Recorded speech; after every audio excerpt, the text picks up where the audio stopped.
I need you to understand something before I tell you what happened to me in the Mojave Desert on the night of September 14th. Because if I just lead with it, if I just say it plainly without building up to it, you will think I am lying or crazy or both. And I am neither. I am a mechanical engineer who has spent 20 years trusting measurements in physics and the observable behavior of physical objects. And what I am about to tell you violates every single principle I have built my professional life on. And it happened to me, it happened to my car, it happened to my body, which felt every second of it. And I have never once found an explanation that satisfies the laws of the world I thought I lived in. And so I'm going to tell you everything, every detail, every sensation, every second of that night. And you're going to stay with me until the very end, because the ending is the part that keeps me awake. Even now, even years later, even on ordinary Tuesday nights in my ordinary house with every light on and all the doors locked. The ending is the part one cannot make peace with. And when I tell it to you, you will understand why. It is a clear night in September, and I am alone in the Mojave Desert, approximately 40 miles from the nearest town of any size. I am here because I am a serious amateur astronomer, not a hobbyist with a telescope in his backyard, but someone who drives out into genuine darkness 2 or 3 times a month with a 12-inch Dobsonian reflector and a red light headlamp and a folding chair, and spends 4 and 5 hours at a time looking at things most people will never see. The Mojave is exceptional for this. The darkness is absolute. On a new moon night, which this is, you can see the Milky Way as a physical structure, not just a smear of light, but an actual 3-dimensional band with depth and texture. And standing under it in the silence of the desert, you feel small in a way that is not frightening, but clarifying. The way cold water is clarifying, the way it reminds you what size you actually are. I have pulled off the main road onto a dirt track that I have used many times before, a flat stretch of Pac Caliche about a quarter mile from the pavement, wide enough to park comfortably and set up my equipment with room to move around.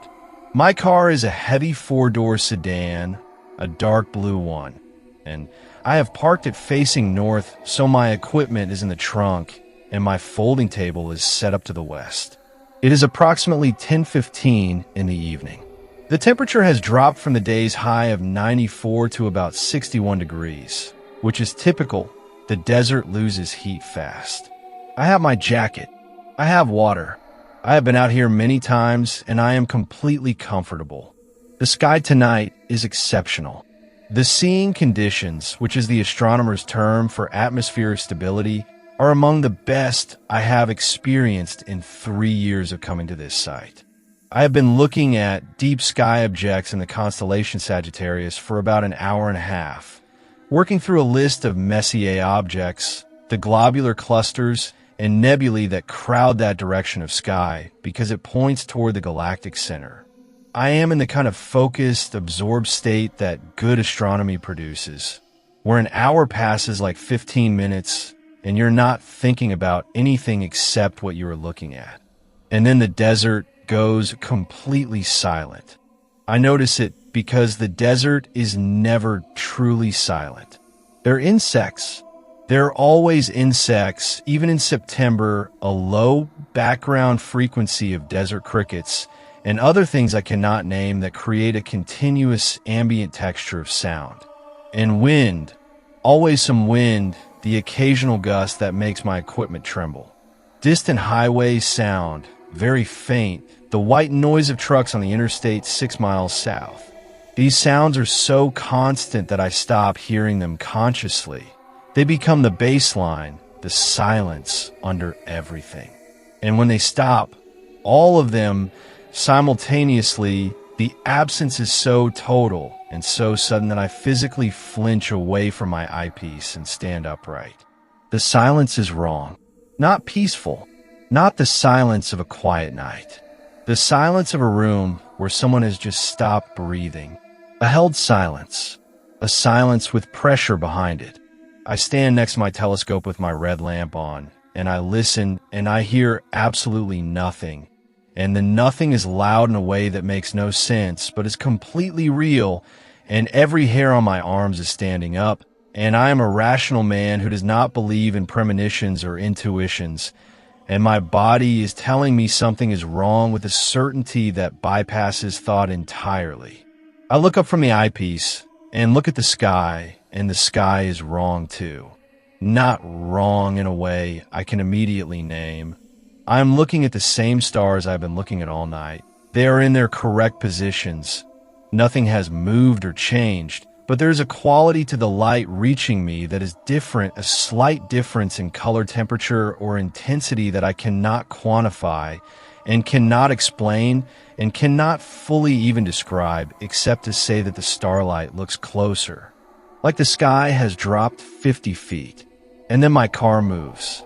It does not roll. There is no lurch forward or backward, no wheels turning on gravel. My car, which is parked on level ground with the engine off, lifts. The rear end first. I can tell because I'm facing the rear of the car, and I see the tail lights, which are not on, but which reflect my headlamp. I see them rise for inches, 6 inches, and I hear the sound of the tires leaving the ground, a sound I have no word for because I have never heard it before, a soft separating sound. And the undercarriage of the car catches the red light of my lamp, and I can see daylight between all 4 tires and the ground below them, and my car is in the air. It hangs there, 4 inches off the ground, all 4 tires, the whole car suspended on nothing, and I'm standing 10 feet away looking at it. And my mind is doing something I can only describe as refusing, is presenting me with the fact of what I am seeing and simultaneously refusing to process it as real, cycling back and forth between these 2 positions. And I cannot move, I cannot speak, I cannot do anything except stand there in the desert silence and watch my car hang in the air.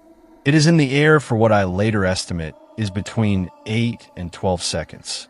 I cannot be more precise because time does something strange during those seconds. It stretches and compresses simultaneously, each second feeling both very long and very fast. And then my car comes back down.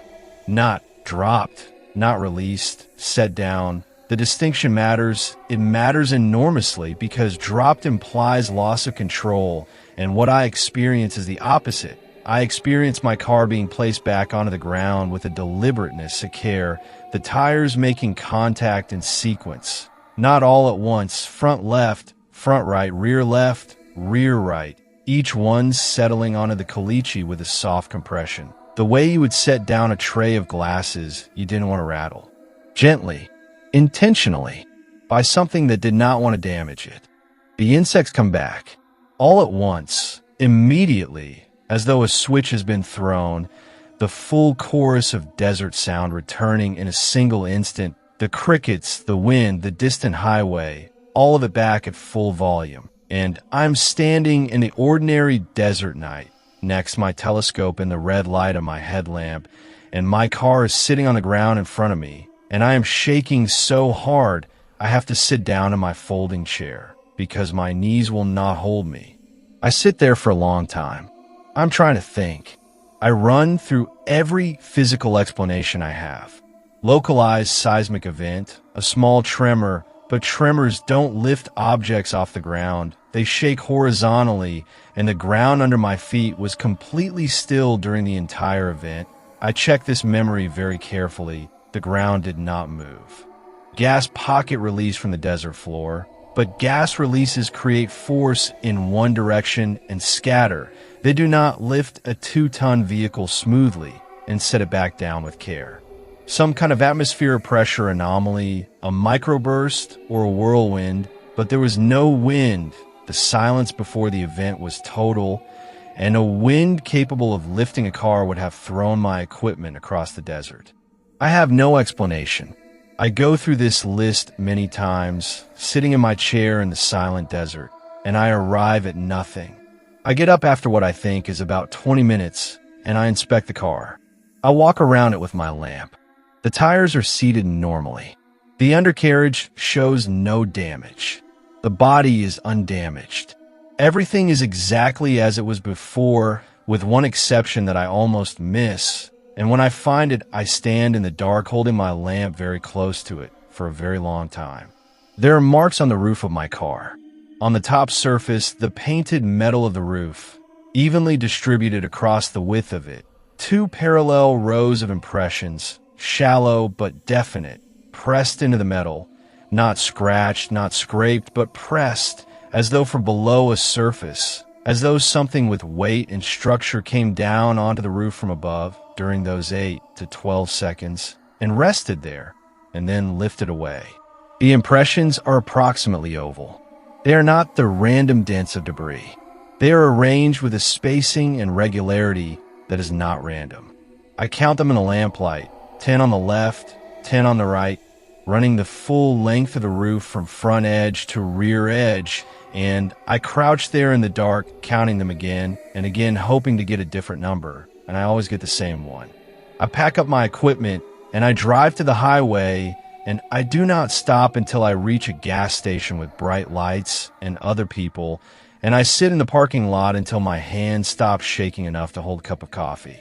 And I think about those impressions on the roof, their size and their spacing and their regularity, and I think about the sequence of the tires coming back down, deliberate, gentle, careful, and I think about 8 to 12 seconds of silence in which something held my car in the air above the desert and rested on top of it. And I think about how it came back down so gently, so carefully, the way you handle something you intend to put back exactly where you found it, the way you handle something you intend to come back to. And that thought, that specific thought, is the one I cannot set down. It is the one I carry every single day. It is the one that makes me look up at night, not with the wonder I used to feel, but with a different feeling entirely, a feeling I'm still working to name, something between dread and the horrible certainty that the sky is much closer than it looks, and that whatever is in it already knows exactly where I park. I have not been back to that site. I sold the car. I still have the photographs of the roof impressions on an external hard drive in a drawer, and sometimes I take them out and look at them, trying to see something I haven't seen, trying to find the innocuous explanation that will finally let me sleep the full night through. I have shown them to 3 engineers and 1 material scientist, and 1 person who spent 20 years working in aerospace. Not one of them could tell me what made those marks. Not one of them offered an explanation that survived contact with the measurements. They all looked at the photographs for a long time and then looked at me and said nothing useful and handed the hard drive back. And in the silence of that handover, I could see the same thing on each of their faces, the same expression I wear when I look in the mirror after a bad night. The expression of a person whose model of the world has developed a crack that no amount of reasoning can seal. I keep the hard drive. I don't know why. Maybe because it's the only proof I have that the ground level rules I trusted for 40 years have exceptions. That whatever is overhead in the dark desert sky is not indifferent to the small warm objects below it. That something on a clear September night with exceptional seeing conditions thought it worthwhile to stop and reach down and hold my car gently in the air for 8 to 12 seconds, resting on the roof with what I can only describe as care, and then set it back down exactly where it found it, and then leave, and let the insects start again, and let me go on living in a world where I know that happened, and cannot prove what it was, and cannot prove it won't happen again. Sleep well. Story number 2. What I'm going to tell you happened on a trail I had walked 30 times in daylight and knew as well as I know my own apartment.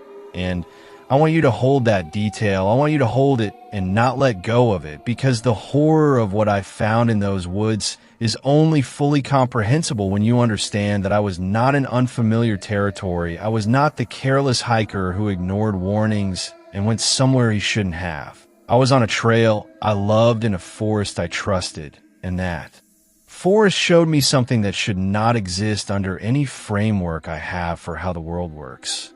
And it showed me in the most specific, deliberate, unhurried way imaginable The way you show someone something when you have all the time in the world and you know they have no choice but to look, and I have been looking ever since that night, lying awake and looking at it from every angle, and it never gets smaller. It never gets more explainable. It never stops feeling like a message. I don't have a language to read. It is late October, a Saturday, and I am on a trail I have been coming to since I was 19 years old. A loop through second growth forest in the hill country east of the city, about 9 miles total, well-maintained, popular on weekends, the kind of trail where you pass 20 people on a Sunday afternoon. I have started late, which is unusual for me. A work call ran long, and it is already 4:15 by the time I park at the trailhead, and the sun sets at 6:03 on this date. I know this. I have checked. I am planning to do the back half of the loop quickly and be out before dark. I have a headlamp in my pack. I have done this trail in the dark before. I'm not worried. The first 4 miles are normal. I push the pace a little. The light is beautiful at this hour. That low autumn gold that comes in at an angle and makes everything look lit from within. And the trail is empty because most people are finishing up or have already left. And I have that feeling you get on a trail when you're the last one out. A pleasant feeling of solitude, of the forest settling into its evening state. The air smells like leaf mold and cold stone, and the particular dry sweetness that oak leaves have when they start to turn. I am listening to my own footsteps on the trail. I'm not worried about anything. I make the turn onto the back half of the loop at approximately 5:40, which is later than I planned. The light is already going amber, and the forest floor under the canopy is visibly darker than the open trail. I pick up my pace again. I am not running, but I am moving fast, the easy, efficient stride of someone who knows a trail. And then I miss the turn. I miss it because in the low light, the trail junction looks different than it does in daylight. The marker post is partially obscured by a branch that has come down in the wind. And I go straight when I should go left, and I don't realize it immediately because the track I'm on is also a defined path. Not the main trail, but a use trail. One of those unofficial paths that forms when deer and occasional hikers take the same short line through the woods and the ground gets worn. I follow it for about 6 minutes before I realize the terrain is wrong. The ground is dropping when it should be rising, and I stop and look at my map on my phone, and my GPS is off the trail, not far, maybe 200 meters into the trees, and the light is now officially failing. The sky through the canopy is deep blue, and the forest floor is dim enough that I turn my headlamp on. I check the map, and I turn around and begin walking back toward the junction. And this is where things begin to go wrong in a way I cannot explain by navigation error. I walk for what my sense of time tells me is at least 8 minutes, which should have put me back at the junction. And I'm not at the junction. I am in a part of the forest I don't recognize. The trees here are older than the ones I was walking through, taller, the canopy denser, and the used trail I was following seems to have merged or dissolved into unmarked forest floor. I check my phone. I have no signal. The GPS is still showing my blue dot, but it is not updating, frozen in the last location it managed to log, which is not helpful. I stop. This is the right thing to do when you're disoriented in the woods, and you know it. Stop moving, assess, do not spiral. You're 200 meters off a marked trail in a well-traveled forest.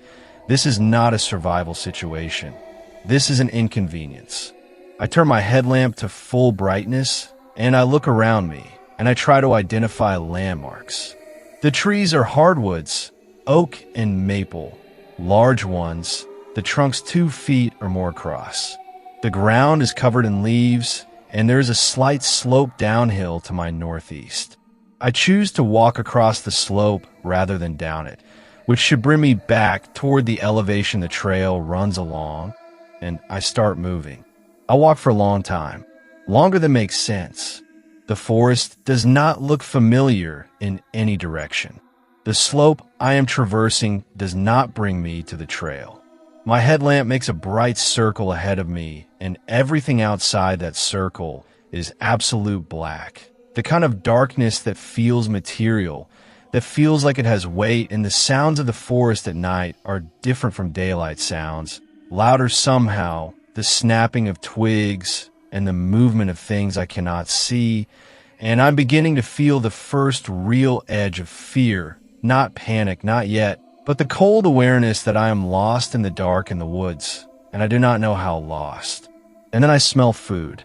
I stop walking so abruptly that I almost lose my footing on the leaves. The smell is unmistakable. Roasted meat, vegetables, bread, the complex warm smell of a meal, a cooked meal, recent and hot, and it is coming from directly ahead of me in the dark, from somewhere past the reach of my headlamp.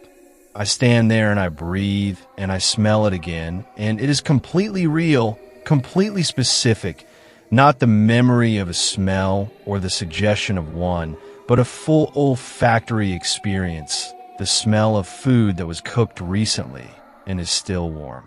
I move toward it, not because I'm thinking clearly, but because the smell of food in the dark woods when you are frightened and disoriented pulls at something very old and very basic in the human brain, something that says warmth, shelter, other people, safety, and I follow it through the trees for maybe 60 additional feet, and my headlamp finds the edge of a clearing.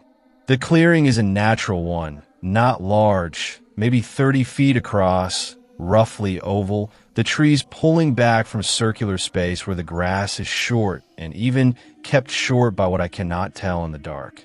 And in the center of the clearing there is a table, a dining table, not a camping table, not a folding table, a wooden dining table of the kind you have in a house. Dark wood, rectangular, maybe 6 feet long, with 4 chairs arranged around it, wooden chairs with straight backs, and on the table there is a dinner set for 4.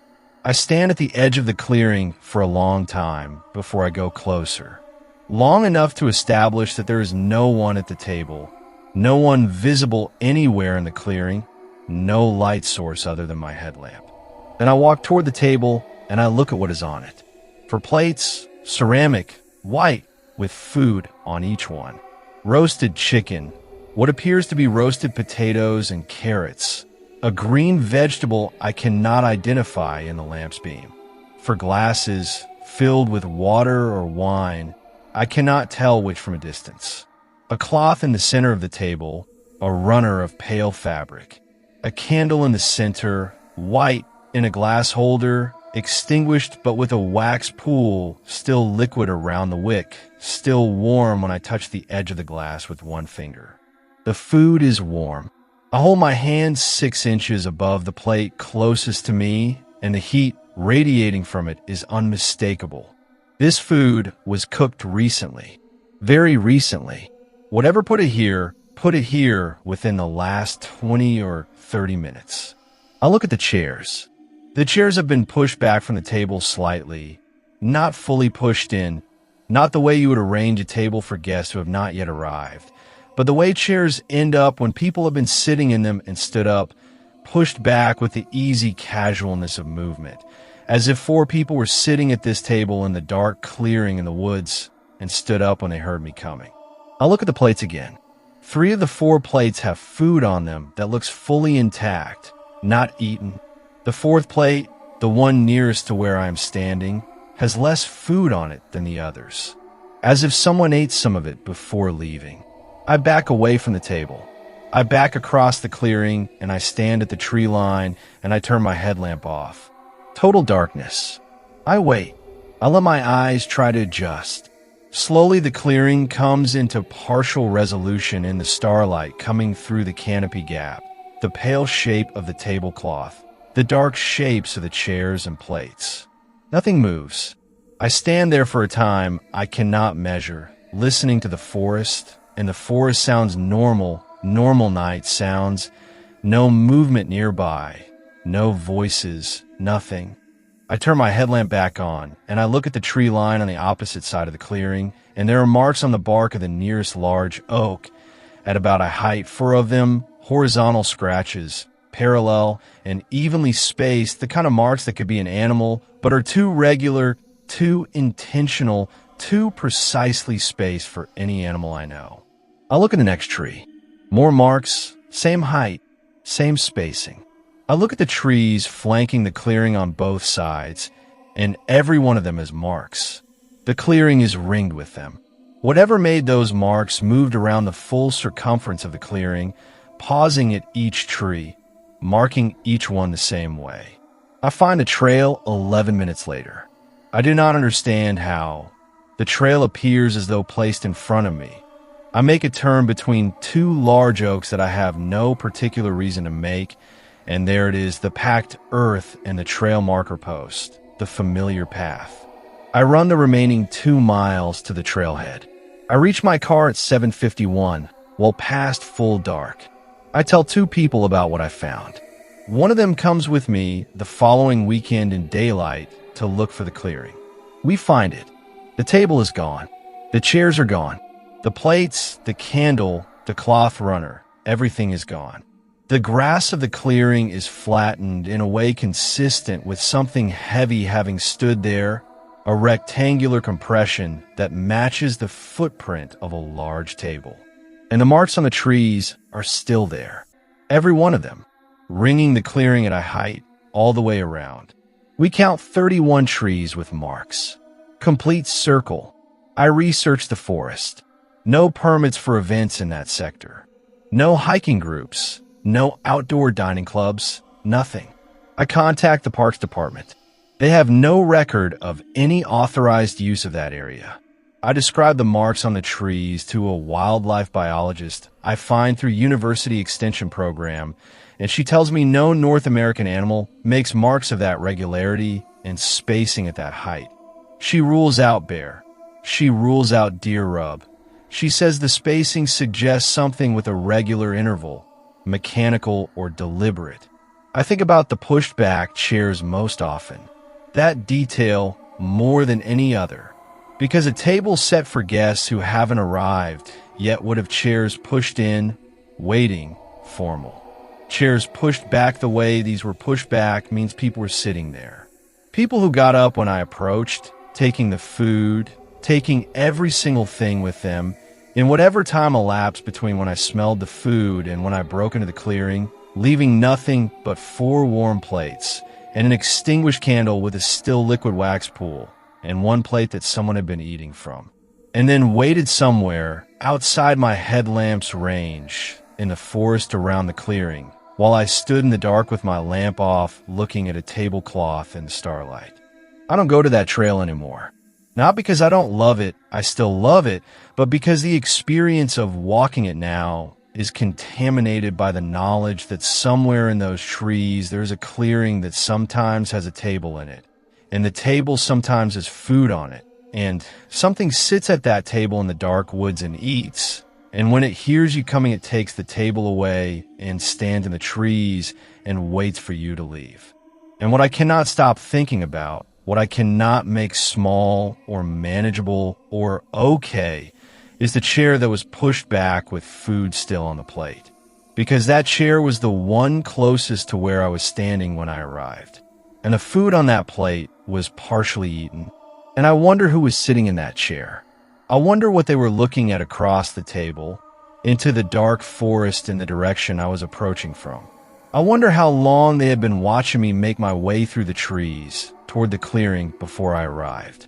I wonder if they sat there and watched my headlamp bobbing through the dark, getting closer, for the same reason I sometimes stand at my window at night and watch headlights on the road, the way you watch something approach from a distance, unhurried, certain it will arrive, comfortable with waiting. And I wonder what they were waiting for. And I wonder why they left when they did instead of staying. And I wonder sometimes if the reason they left was not because they were afraid of me, but because they had seen enough. Story number 3. I need you to stay with me for every second of what I'm about to tell you, because this story is the kind that starts small, starts almost ordinary, and knock on a door, a neighbor, a dog, things that belong in normal life. And then it opens up underneath you like the ground giving way. And by the time you reach the end of it, you will understand why I have not answered my door after 10 at night since the evening this happened. Why I check the peephole before I say anything. Why I sometimes stand. on my side of the door, in complete silence, listening for breathing on the other side. Why the specific sound of knocking, 3 soft, careful knocks on a door at 2 in the morning, is the sound that reaches into my sleep and pulls me awake with my heart going at twice its normal speed. And why I know with a certainty I cannot fully explain and cannot fully live with that the thing that knocked on my door that night was not what it said it was, and may not have been what it looked like either. It is a Wednesday night in March, and I am asleep in my apartment, the second floor of a converted Victorian in a residential neighborhood in a mid-sized city, a neighborhood of old houses split into flats, old trees on the sidewalk, quiet streets that are mostly empty after midnight. My apartment is a good one. I have lived here for 3 years. I know my neighbors. The building has 4 units.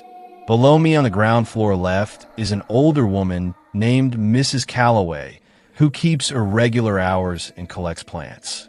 Below me on the ground floor right is a couple in their 30s who are quiet and friendly.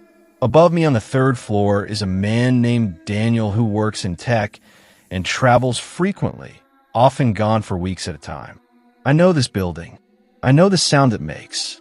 I know the creak of the 3rd floor stairs and the particular groan of the front door hinge and the sound of Mrs. Calloway's television through the floor and the pipe knock that happens every morning at 6:45 when someone in the building starts to shower. I am asleep and a knock wakes me. 3 knocks, not loud, actually quite soft, measured, deliberate, the way you knock when you're trying to be considerate of the hour, when you know it is late and you want to be heard but not be aggressive about it. 3 soft, careful knocks on my apartment door. I come awake fast, the way you do when the thing that wakes you is not an alarm or a sound outside, but a sound directed specifically at you. I am immediately oriented. I know where I am. I look at my phone on the nightstand. 2:07 in the morning. I lie in bed and I listen. The building is quiet. I hear nothing else. I think about whether I dreamed the knock, and I know I didn't. The knock is still in my body, still resident in my chest the way real sounds are. I get up. I do not turn on the bedroom light because I don't want to indicate to whoever is outside that I have been woken. I want a moment before they know I'm there. I walk to the apartment door in the dark. I know the layout of my apartment without light, and I lean close to the door and I listen, and I hear nothing on the other side. No breathing, no shuffling, no sound of clothing or shoes. I look through the peephole. My neighbor is standing in the hallway. I will call him Roy because that is his name and because there is nothing private about this story anymore. I've told it to the police. I've told it to his family. Roy is standing in the hallway outside my door in what he is clearly wearing as pajamas, plaid flannel pants, and a gray sweatshirt. And he's holding a dog. A medium-sized dog, maybe a beagle mix, tan and white, calm in his arms, relaxed, the dog's head resting against Roy's chest. Roy is looking at my door with the expression of someone who has been rehearsing what to say, slightly formal, slightly anxious, the expression people wear when they have to deliver news that requires a conversation. I open the door. I cannot think of a reason not to open the door. Roy lives directly below me. We have spoken dozens of times. We have lent each other things. He has a key to my mailbox for package delivery when I travel. We're the kind of neighbors who are genuinely friendly without being close friends. And he is standing in the hall in pajamas at 2 in the morning holding a dog. And this is strange, but I'm telling myself it is not frightening. It is merely strange. He looks at me when the door opens and he says, "I think this is yours." He holds the dog out slightly, not handing it to me, but presenting it, the way you present something that belongs to someone when you're returning it. I look at the dog. The dog looks at me. The dog's eyes catch the hallway light, and there is something in the animal's expression that I will come back to, a quality I notice in the moment, and then set aside, and then return to many times afterward. I look at Roy and I say, "I don't have a dog." Roy's expression changes. It changes in a way I cannot fully describe, except to say it is not surprise.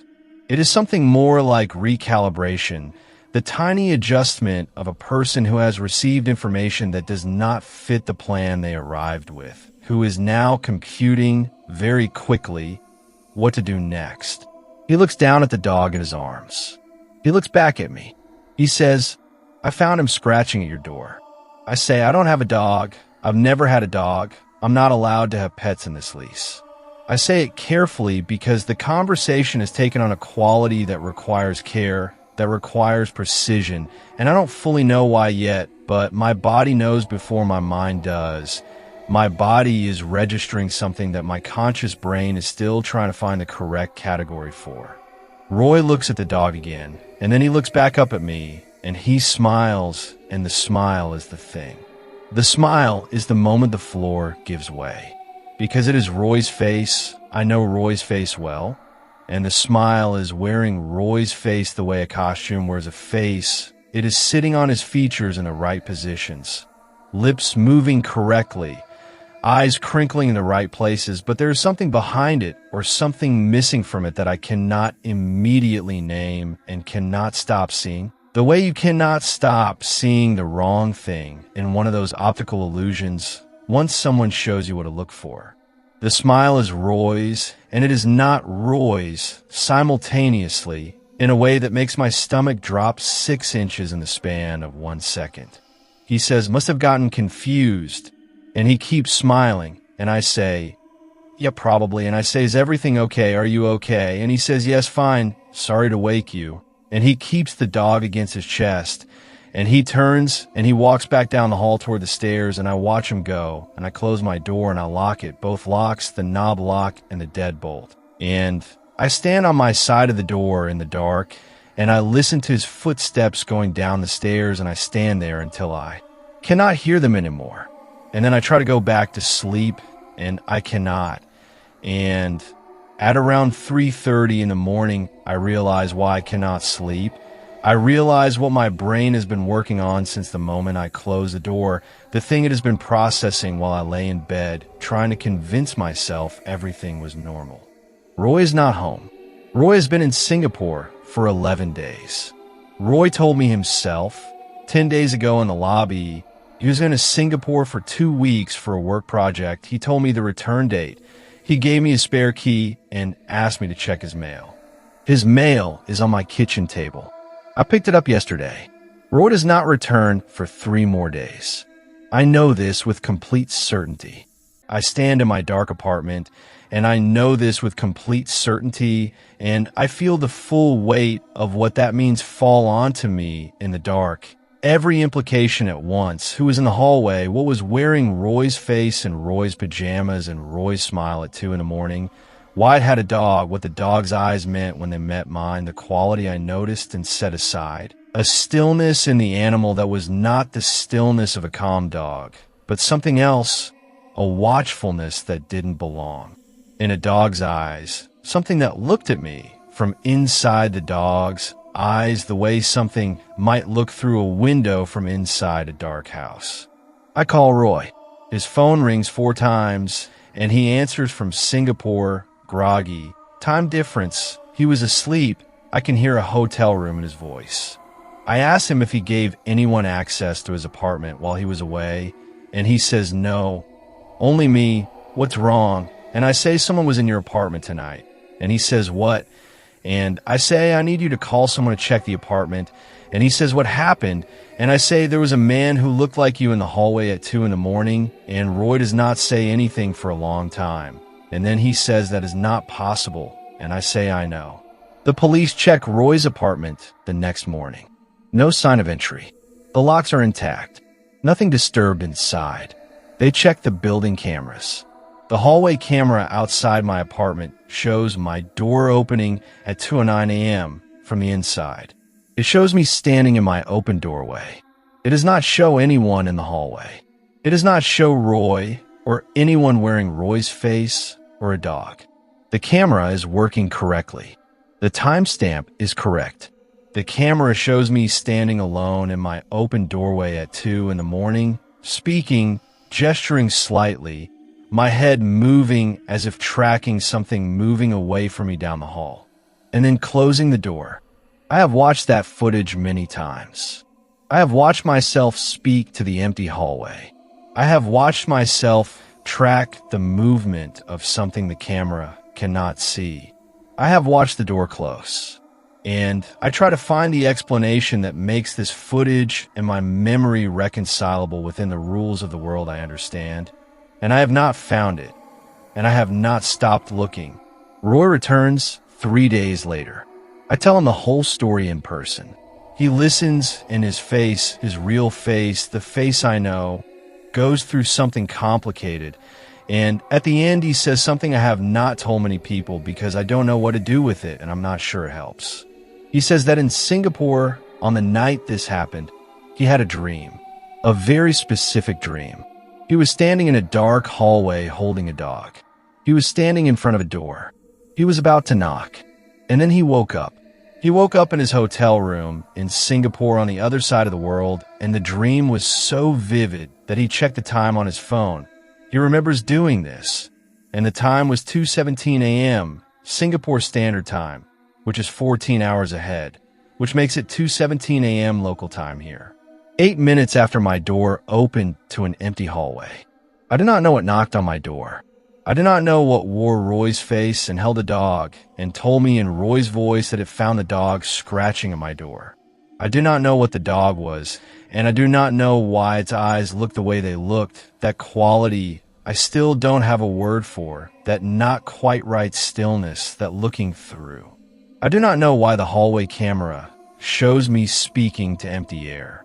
I do not know what Roy was doing in my hallway in a dream while his body was asleep in Singapore, or whether that is even the right way to describe what happened. What I know is that something came to my door at 2 in the morning, and it had taken the shape of someone I knew and trusted, and it had a reason for doing that, and it had a dog, and it wanted me to open my door and take the dog. And I said I didn't own a dog, and it smiled with a smile that sat wrong on a borrowed face, and it said must have gotten confused, and it walked back down the hallway into the dark. And I think about that almost every night. The must have gotten confused. The easy, comfortable retreat. The smile. Because the thing I keep coming back to, the thing that lives in the very center of this story and will not reduce to anything manageable or small, is this. It knocked gently. At 2 in the morning. It knocked quietly and considerately, and it waited for me to come to the door in my own time. It did not try to force anything. It presented itself as familiar. It had a reason ready, a dog that needed returning, a normal neighborly errand at an abnormal hour. It had a plan, and when the plan didn't work, when I said I don't have a dog, it recalibrated in a fraction of a second and smiled, and said must have gotten confused and left. Cleanly, without incident, without revealing anything more of what it actually was. And that is what keeps me awake. Not that it came, not that it wore a borrowed face, but that it had a plan, that it thought about how to get the door open, that it chose the shape most likely to make me trust without question, that it had a dog because a neighbor returning a lost dog is the kind of small domestic kindness you open your door for without thinking, that it thought all of this through, carefully, in advance, and that when it didn't work, it did not get angry or push or reveal itself. It simply left with its dog and its borrowed face and its gentle, patient smile. And whatever it is, it has not knocked again. But I know, the way you know certain things in the part of you that exists below language and below reason, in the part that is purely animal and purely afraid, I know that it did not leave because it gave up. Something that patient and that prepared does not give up. It simply recalculates. It simply waits for a better night, a night when I might be less awake, less cautious, more willing to open my door and reach out my arms for a dog that was never mine. And I check the peephole every single time.